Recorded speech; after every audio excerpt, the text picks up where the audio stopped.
Empezamos. Nuestra asignatura, la energía eléctrica, no se ve ni se toca, por lo tanto nos exige para estudiarla un alto nivel de abstracción, de intelectualización, menos que otras especialidades. Por excelencia, física de alto vuelo, electrónica, hasta matemática, les diría que requieren un mucho mayor nivel de abstracción. Tiene alergia en la piel. A ver, estoy escuchando alguna intención de pregunta, y a ver si preguntan. Escuché algo por ahí, pero muy borroso. ¿Me están escuchando? Sí, se escucha bien, la pregunta se escuchó borrosa también. ¿Y la carpeta la están viendo bien también? Sí, está bien. Bueno. No obstante lo cual, nuestra energía eléctrica requiere un alto nivel de abstracción. Entonces, habíamos dicho que las equivalencias se podrían presentar en forma de RL.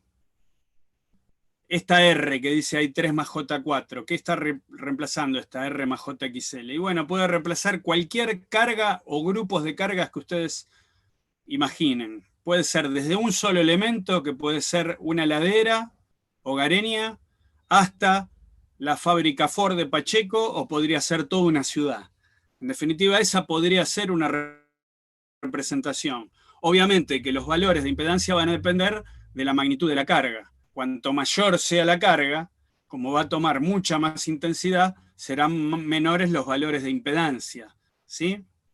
Bueno, habíamos dicho que esta era una forma de interpretar la equivalencia de un conjunto de cargas, pero que también existía esta otra forma, que es en versión admitancia, que es la inversa de la anterior. La anterior se representa en serie y esta se representa en paralelo.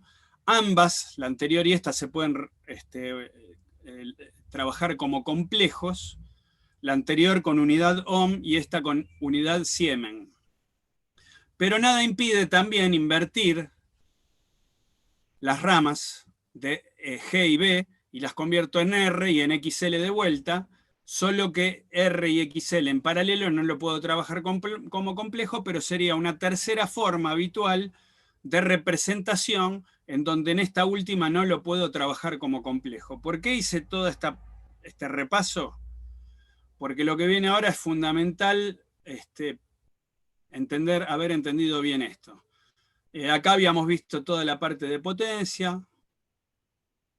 ¿Y hasta dónde llegamos? A ver, ¿quién me recuerda? Porque estoy medio perdido, porque como empecé con todos los cursos, me tengo que anotar a ver hasta dónde llego con cada curso.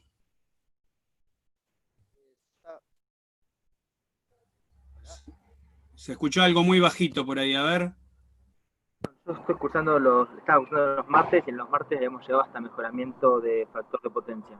Ahí habíamos llegado. Bueno, creo que vamos iguales. Está bien. Okay, genial. Potencia eléctrica ya lo habíamos visto y con las distintas ecuaciones también, ¿no? En función de las representaciones, la aplicación de todas estas ecuaciones. Bueno, viene ahora el tema mejoramiento de factor de potencia, que es un tema muy importante. ¿Por qué? Primero, que es un tema de utilidad habitual, es un tema de utilidad común, cotidiana, de aplicación cotidiana, pero además, digamos que usa todo lo anterior. Esto es un resumen condensado de todo lo que vimos hasta ahora. Mejoramiento del factor de potencia. ¿Cómo se explica esto? Bueno, yo tengo un sistema que funciona a una cierta potencia eléctrica activa. Recuerden que la potencia eléctrica era utilidad más pérdidas. Entonces, el sistema funcionando idéntico a sí mismo, con la misma utilidad y con las mismas pérdidas, o sea que el sistema verdaderamente no sufre ninguna alteración, pero si yo le mejoro el factor de potencia, puedo hacer que ese sistema tome menos intensidad de la red. O sea, funciona idéntico, con la misma utilidad y las mismas pérdidas, pero tomando menos intensidad de la red. ¿Cuál es el beneficio de tomar menos intensidad de la red si yo aprovecho lo mismo? Y bueno, aquí arriba, a la derecha, pueden ver que esa corriente que ahorro, el delta I,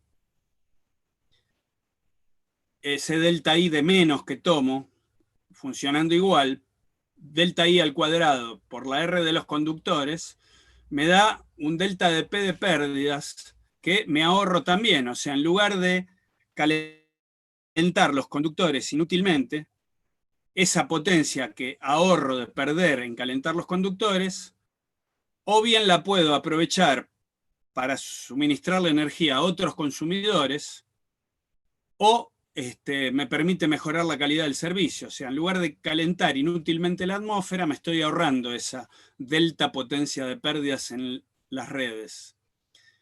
Y delta I, esa delta I que me ahorro por la Z, por la impedancia de los conductores, es una caída de tensión que estoy evitando que provoca el desmejoramiento de la calidad de servicio. Es decir, si yo puedo ir al mismo lugar, es decir, utilizando las mismas aplicaciones y consumir menos intensidad de corriente, bienvenido será. Y acá hay un ejemplo que no quiero que confunda en este primer esquema que está acá arriba a la izquierda. ¿Por qué? Porque la S de generación, S, la potencia aparente en volt-ampere generada, es el producto de la tensión generada por la corriente generada, por la corriente que toma la carga. A tensión constante y a potencia generada constante, supongamos que yo tengo una cierta disponibilidad de potencia disponible, ¿sí? Esa potencia se va a usar a una tensión constante. Entonces, ¿cuál va a ser la variable de todo este conjunto? La corriente, que la carga va a tomar más o menos corriente. Bueno, fíjense, a potencia generada constante, si yo reduzco la componente reactiva, puedo aprovechar más la componente activa. ¿Qué quiere decir esto? Piensen que P era utilidad más pérdidas. ¿Qué significa esa palabra, utilidad más pérdidas? Bueno, es todo lo que yo comparto en la red, es todo lo que yo convierto de la red en servicios más generación de bienes. Producción de bienes y servicios. P, watt, es la representativa de producción de bienes y servicios. O sea que si una fábrica fabrica clavos, o fabrica motores eléctricos, o fabrica neumáticos, lo hace en función de esta P. Y si McDonald's atiende mejor a la gente, con más iluminación o con un mejor aire acondicionado, ahora que viene el calor, lo hace gracias a esta P. O sea que todo lo que es bienes y servicios proviene de esta P. La Q, aquí lo que hace la Q, es alimentar las necesidades magnéticas de los sistemas, pero no se traduce directamente en bienes y servicios, en utilidad más pérdidas. Entonces, si yo puedo, por algún motivo, manteniendo la utilidad y servicios, manteniendo la producción de bienes y servicios, si yo puedo achicar la Q, fíjense, a potencia generada constante, para la misma generación, yo puedo, manteniendo esta potencia generada constante, lograr alimentar a más cargas para producir más bienes y servicios con la misma generación. ¿Cómo lo hago? Y bueno, reduciendo esa Q entretenida inútilmente en las redes, ¿sí? Entonces, ¿qué me está indicando este diagrama? Cómo yo puedo esa potencia generada convertirla en más P si yo disminuyo la componente Q. Fíjense que acá S de generación es constante. Hasta el límite que si estoy en compensación máxima, toda esa generada la podría convertir en P. ¿De qué forma? Y bueno, anulando la Q de todo el sistema. Bueno, eso generalmente no se solicita. Lo que se solicita habitualmente es llegar a un coseno de phi 0,9, factor de potencia 0,9. Y fíjense aquí que está la ecuación de factor de potencia, igual a coseno de phi. Ya vamos a ver en qué momento se diferencian ambas. Pero factor de potencia es el cociente entre la potencia activa del sistema y la potencia aparente del sistema. Dicho en palabras conceptuales, ¿qué sería el factor de potencia? ¿Qué porcentaje de S yo convierto en P? Es decir, como P es la potencia útil realmente, la que se convierte en bienes y servicios, ¿cuánto yo estoy aprovechando S? Es decir, un coseno phi 0,5, por ejemplo, en este caso, estoy convirtiendo el 50% de S en P, es un mal aprovechamiento. Solo el 50% de S lo estoy convirtiendo en P. Pero un coseno phi 0,9, achicando el ángulo, podría implicar que el 90% de S yo lo convierta en P. Estoy aprovechando mucho mejor la S, la potencia aparente generada. ¿Y el límite cuál sería? Que el 100% de S yo la convierta en P. Bueno, esto generalmente no se lo solicita. Se solicita un coseno phi de 0,9. Es decir, que el 90% de S sea convertida en P. Ahora, si yo trabajo a potencia constante, como en realidad se analiza este tema, si la potencia es constante, ¿cómo hago para mejorar la cantidad de S convertida en P? Y achicando S. Para el mismo sistema, lo que tengo que hacer a potencia constante es achicar S. Acá era a una determinada S generada, cómo yo iba convirtiendo esa S generada constante en P. Acá no. Acá yo tengo un sistema. El sistema trabaja a P constante. Es decir, no voy a cambiar la heladera por una más chica, o si hay 2 ascensores en el edificio, no voy a sacar de funcionamiento uno. O sea, ¿qué quiere decir trabajar a utilidad más potencia de pérdidas constante? Trabajar con el sistema idéntico a sí mismo. En el sistema no cambia nada, el sistema ni se da cuenta que yo mejoré el factor de potencia. Ahora, ¿qué voy a hacer a P constante? Achicar Q. Entonces, como se achica S, al achicar Q achico S, fíjense, parto de una S potencia aparente sin corregir, y como agrego esta Q capacitiva, voy a pasar a esta otra S corregida. Entonces, como achiqué Q, se achica S, y a P constante, eso implica aprovechar mejor la potencia aparente. ¿Por qué? Porque a potencia activa constante yo reduje el valor de S. Entonces, que quede claro, ¿cuál es el objetivo de mejorar el factor de potencia de un sistema? El objetivo de mejorar el factor de potencia de un sistema es disminuir la corriente que el sistema toma de la red funcionando idéntico a sí mismo. Ojo, no hay que confundir otros aspectos. Fíjense, yo aquí achiqué el ángulo y aumenté el coseno, ¿sí? Porque partí de este ángulo mayor y llegué a este ángulo menor. Bueno, el objetivo no es disminuir el ángulo, el objetivo no es aumentar el coseno. El objetivo es mejorar el factor de potencia, hacer que el sistema tome menos corriente de la red. Por eso a mí no me gusta llamarlo a este tema corrección del coseno phi, porque se queda, es un título un poco de menor cuantía. El verdadero título sería mejorar el factor de potencia, es decir, a potencia activa constante, disminuir la potencia aparente que el sistema toma de la red, con lo cual yo con menos intensidad logro lo mismo, ¿sí? Bueno, aquí viene el asunto importante. No se pierdan con esta explicación porque es importante y sienta las bases de gran parte de lo que sigue de la materia en el futuro, ¿sí? Yo acá tengo un sistema representado por... sí, pregunta. Sí. Cuando hablas de que vos lo que vas a buscar es disminuir la susceptancia sería del sistema, no sería de la fuente que me lo da. A ver, rebota mucho lo que preguntaste. Te entendí bien el inicio y después no entendí la pregunta concreta. A ver, de vuelta. Cuando hablabas de disminuir la susceptancia, no terminé de entender si la susceptancia es parte del sistema o de la fuente. Yo no hablé de susceptancia. La estás nombrando vos por ahí porque escuchaste los videos, ¿eh? De susceptancia acá todavía no hablé. Ah, no, pero en la diapositiva anterior está en la S como susceptancia, por eso digo.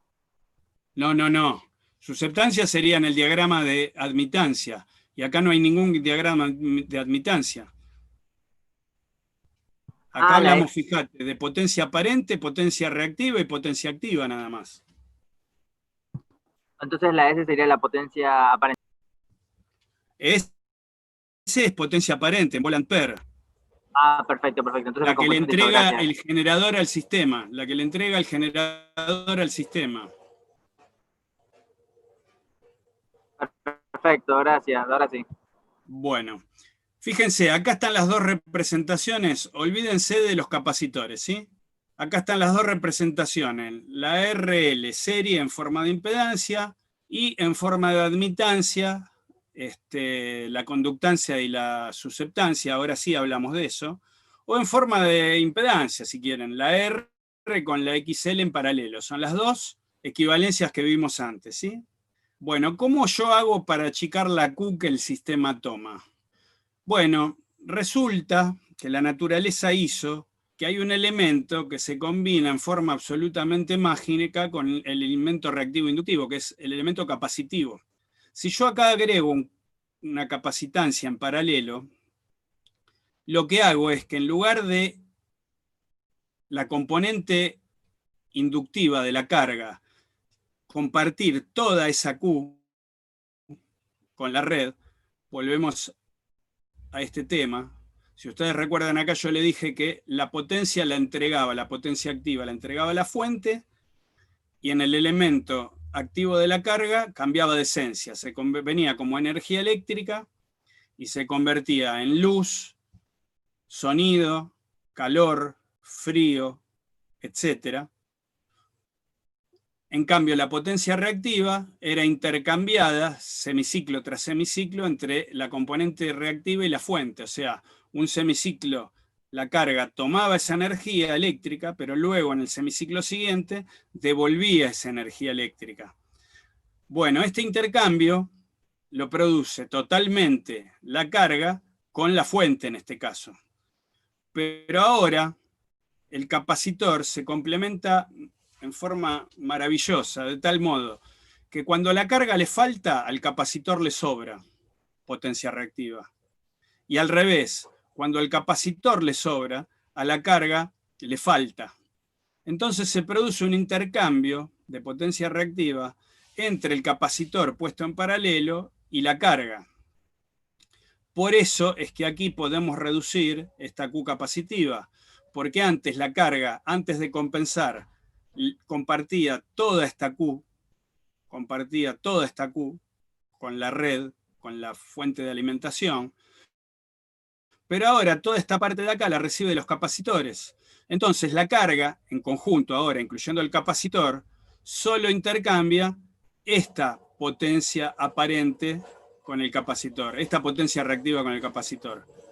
Antes compartía con la carga, con la alimentación, toda esta potencia, y ahora como esta la recibe del capacitor, solo comparte con la red la carga esta pequeña potencia reactiva, con lo cual se achica la potencia aparente.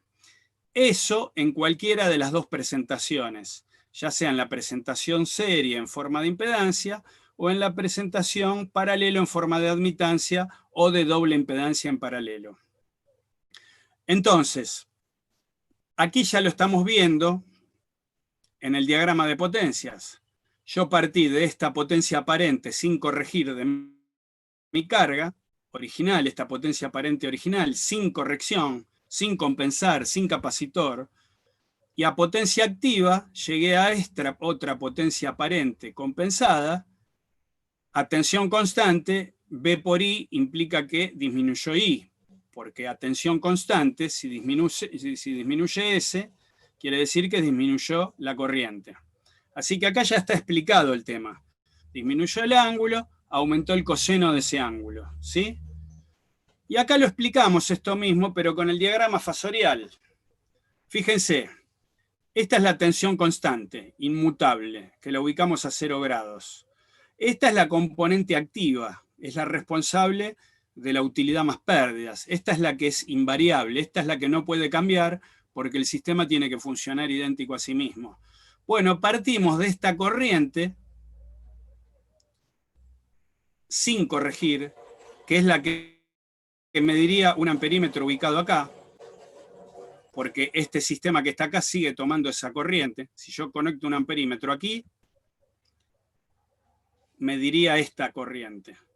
Pero colocando capacitores en paralelo del valor adecuado, podría ser que esta corriente se achique a este otro valor. Es decir, que esta corriente que está aquí, que es la corriente corregida, la corriente con compensación, es la que mediría un amperímetro conectado aquí, que es un amperímetro que mide la corriente que entrega la fuente. Así que esta sería la explicación suficiente con el diagrama fasorial. Así que ya vimos la explicación con el diagrama de potencias y la explicación con el diagrama fasorial, es decir, el diagrama de tensión y corriente. Fíjense que todo esto tiene como límite compensación máxima, porque si yo agrego más potencia capacitiva podría llegar a hacer que S sea igual a P y anulo totalmente la Q, pero si agrego más compensación capacitiva, ya se torna capacitivo el sistema. Y después vamos a ver las inconveniencias de que ese sistema se torne capacitivo. Así que estaríamos trabajando de un coseno phi 0,5, 0,4 en el peor de los casos, como máximo hasta un coseno phi 1, es decir, compensación máxima. Habitualmente se solicita para coseno phi 0,9, para que el 90% de la nueva S se convierta en P.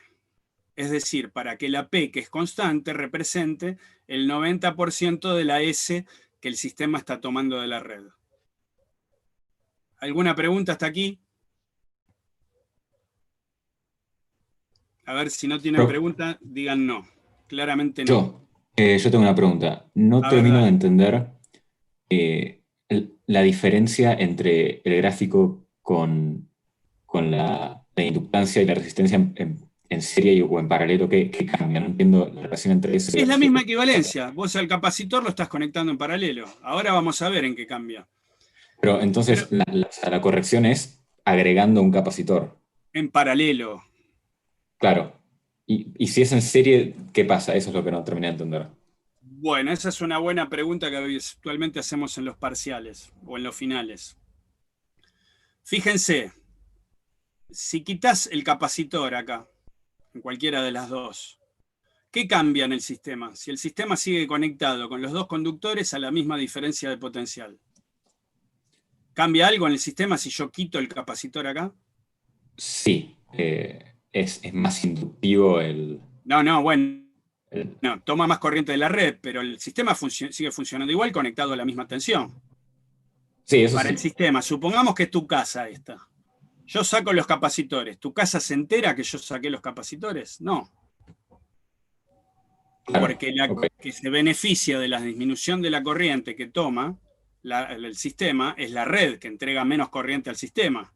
Pero tu casa sigue funcionando igual. Sí.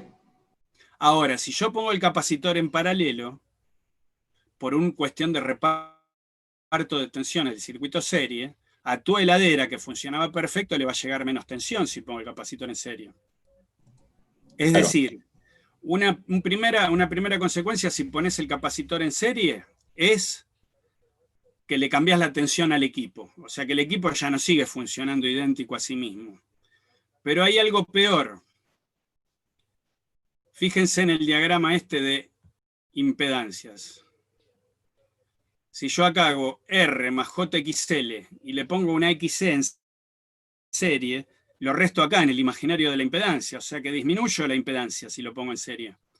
Así que no solo quité al sistema de su tensión de trabajo, sino que además disminuí la impedancia y toma más corriente de la red. O sea que vos a una heladera le pones un capacitor en serie, no solo deja de funcionar la heladera, sino que además la quemás. Es como ponerle a un vehículo diésel agua en lugar de diésel. O sea, es cambiarle el combustible que necesita el equipo para funcionar. En cambio, yo conecto el capacitor en paralelo o lo saco y el sistema sigue conectado a la misma fuente. O sea, el sistema no se da cuenta de que yo agregue o quite los capacitores. La que se va a dar cuenta es la fuente. ¿Por qué? Porque la fuente sin los capacitores le va a entregar mucho más corriente al sistema y la fuente con los capacitores en paralelo le va a entregar mucho más corriente al sistema. A igual utilidad más pérdidas, o sea, el sistema funcionando idéntico hace que la fuente le entregue menos corriente al sistema. Entonces, ¿para quién es el beneficio realmente? ¿Para el consumidor? ¿Para el sistema? No. En realidad, el beneficio de mejorar el sistema, el factor de potencia, es para la fuente, para la que entrega corriente al sistema. Ok, muchas gracias, profesor. Pero ahora, para hacerlo más confuso, les digo, ¿y hay alguna utilidad para el sistema? Sí, también. Porque si el sistema está fuera del factor de potencia requerido, le cobran una sobrefacturación de un 20%. Hay como una multa en la factura si vos estás fuera del factor de potencia convenido, según el área donde estés, te cobran una sobrefacturación de un 20%. Un 20% de poca plata es poca plata, pero un 20% de mucha plata es mucha plata. Entonces, ¿cuál es el beneficio para el sistema? Y bueno, ahorrar en la facturación, pagar menos plata por lo que consume de energía eléctrica. Pero eléctricamente el sistema no se da cuenta si yo le mejoro o no le mejoro el sistema, el factor de potencia. Sí se da cuenta la red. ¿Por qué? Y porque está abasteciendo a los mismos consumidores, consumiendo lo mismo, pero le está entregando mucha menos corriente, aprovechando lo mismo. Claro. Bueno, espero que les haya quedado claro eso. ¿Por qué? Porque todo esto tiene que ser absolutamente coherente. O sea, todo lo que vimos hasta ahora tiene que explicar lo mismo y tiene que ser absolutamente coherente. Entonces, recién dijimos que si el capacitor, supongamos que empezamos de esta R más JXL. ¿Ven acá el índice? Yo estoy moviendo el índice, lo ven bien, ¿no? Sí, se ve. Bueno, miren, esta R y esta JXL es la original que está acá. Esta R y esta JXL. ¿Sí? Entonces, yo partí de ahí. Pero como al capacitor lo conecté en paralelo, yo no lo puedo sumar la susceptancia acá. No puedo sumar al capacitor acá. Porque esto es cuando la presentación es en serie. Yo al capacitor lo conecté en paralelo y no en serie. Entonces, para yo sumar al capacitor, al sistema, en el diagrama de constantes, lo tengo que convertir a G menos JBL. Es decir, esta presentación original que está acá, la convierto a esto otro. G menos JBL. ¿Sí? Esto que está acá, en forma de impedancia, lo convierto en admitancia. Entonces, esta R más JXL inicial, la convierto en G menos JBL inicial, o sin corregir. Ahora sí, como el capacitor lo conecté en paralelo, sumo la susceptancia capacitiva en el imaginario de la admitancia, disminuyo la susceptancia inductiva. Por eso es tan importante que tengan presente lo anterior, porque son todas palabras nuevas para la mayoría de ustedes que si no las tienen asimiladas, esto es un trabalengua, ¿sí? Entonces, yo ahora a la impedancia original la convertí en admitancia, sin corregir. La admitancia original, tal como viene. Ahora agrego el capacitor en paralelo, entonces ahora sí puedo sumar en este imaginario. Así que la más JBC la sumo a la JBL sin corregir. Con lo cual me queda ahora una menos JBL menor. Como disminuí la susceptancia inductiva, fíjense que el sistema sigue teniendo carácter inductivo, pero es menos inductivo que antes. Bueno, acá ya estaría explicado el fenómeno, igual que antes. ¿Por qué? Y porque partí de un sistema que admitía más y agrego el capacitor en paralelo y llego a un sistema que admite menos. ¿Cuál es esta admitancia que disminuyó? La I con capacitor, la admitancia con compensación, con capacitor, corregida. Como ahora el sistema admite menos, estoy confirmando que el sistema toma menos corriente de la red. Así que hasta acá es todo bastante claro y comprensivo. Y yo les dije que a la palabra equivalencia le vamos a dar varias reinterpretaciones. Bueno, fíjense, acá viene una reinterpretación bastante complicada. En principio complicada. Por ahí difícil de entender para algunos de ustedes y para otros no tanto. Y menos para los que escucharon los audios, digamos, ¿no? Yo ahora tengo esta admitancia. Yo tenía esta admitancia sin corregir. Esta admitancia sin corregir es la que se veía con el sistema antes de poner el capacitor. Ahora le pongo el capacitor y veo esta otra admitancia que tengo acá, que es la admitancia corregida.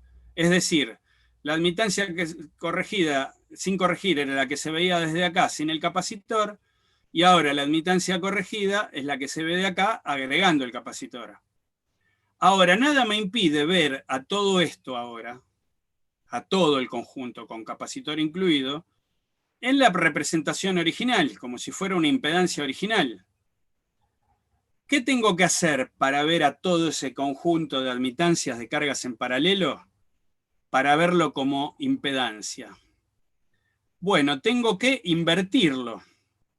Es decir, tengo que invertir esta admitancia corregida. ¿Para qué?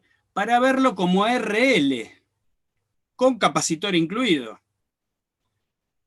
Ahora, si yo invierto este, me da un complejo con el mismo ángulo, es este que está acá arriba, el mismo ángulo, pero como este tiene un módulo menor, me va a dar un módulo mayor que el original, que la primera impedancia. Bueno, efectivamente, si yo quiero ver cómo se ve en forma de impedancia todo esto, yo partí de esta impedancia. Pero ahora quiero ver cómo se ve todo esto con el capacitor incluido. Bueno, yo partí de esta impedancia y ahora voy a llegar a esta otra. Entonces, ¿qué es lo llamativo acá? Que nadie tocó la resistencia y sin embargo cambió la resistencia. Bueno, es que nunca hubo una resistencia ahí.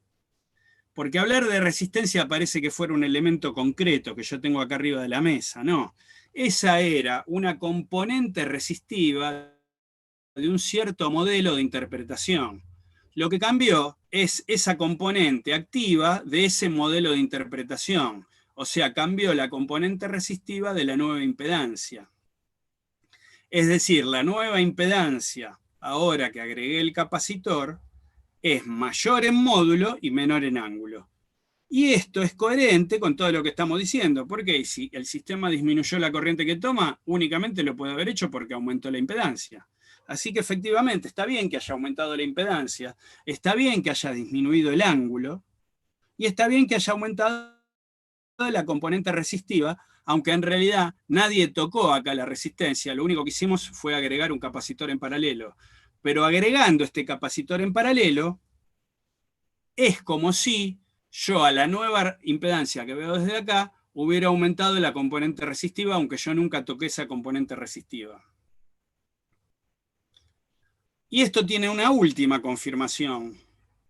Esto tiene una última confirmación. ¿Qué es? Dijimos que esto era a potencia activa constante, es decir, a I cuadrado R constante. Entonces, si esta es la presentación original, esta I cuadrado R tiene que ser igual a la I cuadrado R en la representación definitiva. Así que cuando yo vuelvo a representar esto en forma de impedancia con el capacitor incluido, esta R tiene que ser mayor, porque si la corriente disminuyó, ¿cómo hago para que I cuadrado R sea menor si yo dije que esto era potencia activa constante? Entonces, si aceptamos la premisa de que esto es a utilidad más pérdidas constantes, la única forma en la representación de que la potencia activa se mantenga constante, si disminuyó la corriente, es que R aumente en forma cuadrática inversa, o sea, que aumente cuadráticamente lo que disminuyó la corriente, para que I cuadrado R en ambos casos sea constante. Esto es un trabalengua. Si no están más o menos al tanto de todo lo anterior, supongo que más de uno debe estar bastante perdido con todo esto. A ver, preguntas. Antes que nos acaben estos minutitos, ¿me ven bien a mí ahí?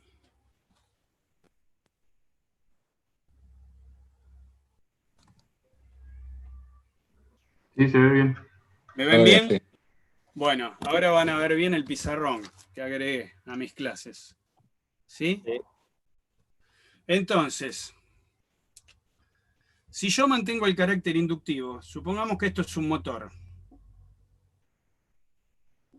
El motor ve a la red sin compensar. O sea que yo el motor lo puedo representar con una R y una L en serie, ¿sí? Entonces, si yo ahora acá agrego un capacitor y mejoro el factor de potencia del motor, pero no le cambio el carácter inductivo. O sea, el conjunto desde aquí se sigue viendo inductivo, menos inductivo que antes. ¿Por qué? Porque antes del capacitor era muy inductivo y ahora es menos inductivo. Pero todo este conjunto ahora, ¿cómo lo puedo representar? Y bueno, lo puedo representar de vuelta, como una RL de afuera, si yo lo veo inductivo. Aunque acá adentro haya un capacitor metido, yo de acá afuera lo veo RL de vuelta. Entonces, la primera corriente que teníamos acá, I sin corregir al cuadrado por esta R primitiva, tiene que ser igual a esta I compensada, I con compensación, al cuadrado por esta R con compensación. ¿Cómo hubiera visto a este conjunto como R nada más, sin componente inductiva? A ver quién me lo contesta.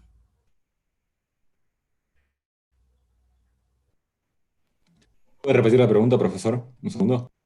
Yo a este motor con este capacitor, como le disminuí el carácter inductivo, lo sigo viendo RL, porque es menos inductivo que antes, pero sigue siendo RL. ¿Cómo tendría que haber hecho acá con el capacitor para verlo R nada más? R, no RL. Totalmente.